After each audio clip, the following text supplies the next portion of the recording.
Okay, so in this example, we are going to look at a simply supported, so meaning we don't have internal hinges or, and it's just going to be a simply supported fixed. So here's our beam. We have an applied moment of 1,000 pound-feet at 4 feet from the reaction.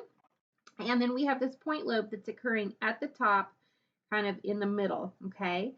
So this we will need to break into X and Y, and then we're going to kind of note when we do that that we aren't at the centroid, so we might have bending moments caused. Okay, these are all the things you're going to have to start thinking about is if loads don't act through the centroid, they cause bending moments as we move it to the centroid. So my free body diagram is going to look like this, and I know here at A I could have AX, AY, and a moment at A because it's fixed.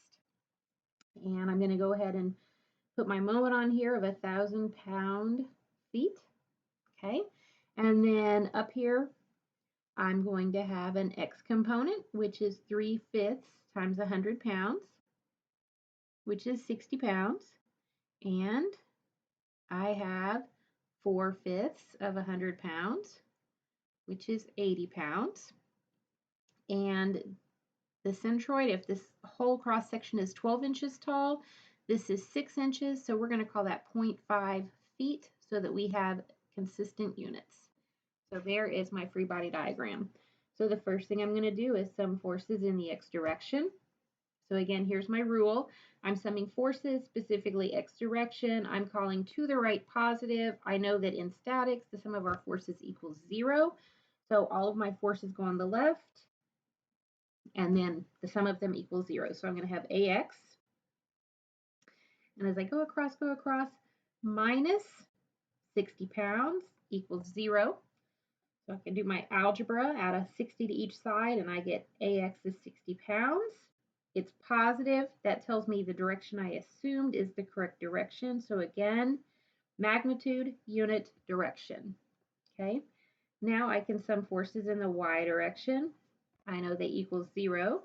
So I have AY, going to go across, minus 80 pounds equals 0. So AY equals 80 pounds. And I got a positive value, so I know my up is correct. Now I need to remember to sum the moments. Because it's fixed, I do have a moment at this reaction.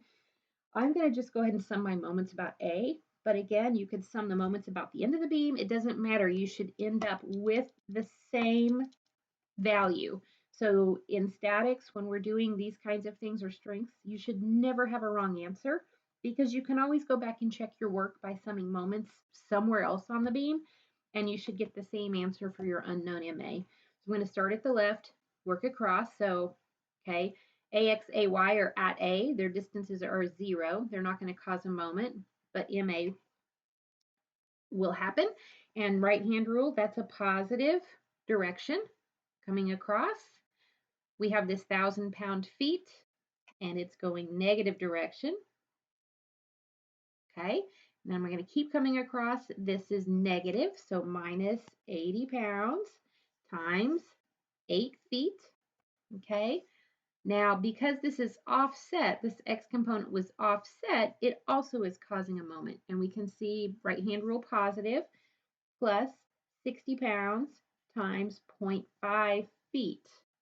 Okay, because it is offset in the y direction. So remember, if you have a force in the x direction, then your distance you multiply to make a moment is in the y. If you have a force in the y direction, the distance that you multiply is in the x. It's the perpendicular distance. All of this has to equal 0. So we're going to keep MA on the left and move everything else to the right. So MA equals 1,000 pound-feet, okay, plus 8 times 80 is 640 pound-feet minus 30 pound-feet. Okay, and now we can add these up. So moment of A equals 1,000, 640, 30 minus 1,610 pound-feet. Okay, it was a positive value. I assumed it going counterclockwise, so we have a counterclockwise. Okay, now sometimes with moments, because we are multiplying them by distances, we start getting very, very large numbers. So you could also record this as 1.6, 1, 2, 3, kip feet. Remember, a kip is 1,000 pounds. Take note, the solutions that you provide today on your quiz are in kip feet, but all of the units given are pounds feet. So I want you to make sure you look at units, okay? Again, magnitude, unit, direction. That's what you need to put down for a reaction. We could check our work by summing moments, and we could call at the end of the beam. And we should get the same answer for MA, okay? If you are struggling, please see a TA.